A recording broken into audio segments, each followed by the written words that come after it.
In today's video, I'm going to teach you how to use array formula in Google Sheets to calculate entire columns.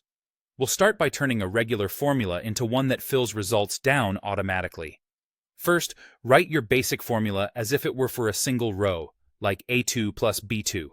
Once that works, replace the single cells with column ranges such as A2A and B2B, and wrap the whole expression with array formula. For example, x array formula A2A plus B2B. This tells Sheets to apply the calculation to every row in those ranges, so you don't have to copy the formula down. To make this work reliably, the ranges inside array formula must be the same length.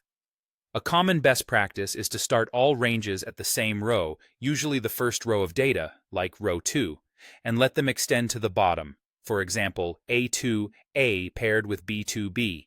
Avoid mixing A2A with something like C2C100 if you plan to fill to the end of the sheet.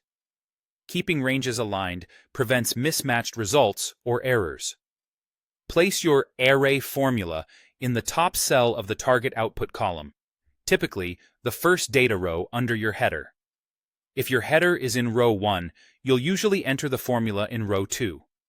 From there, the results will spill down automatically without dragging. You can control when the calculation runs by combining array formula with if.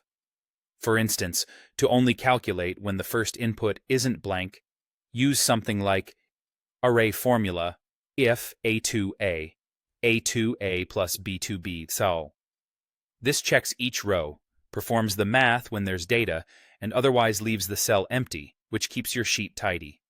Array formula is great for arithmetic across entire columns. Multiplying two columns is as simple as x array formula B2B, C2C. The same idea works for addition, subtraction, and division, as long as the ranges line up and contain compatible data. Finally, you can add a custom header while keeping everything in one formula by using curly braces to stack values.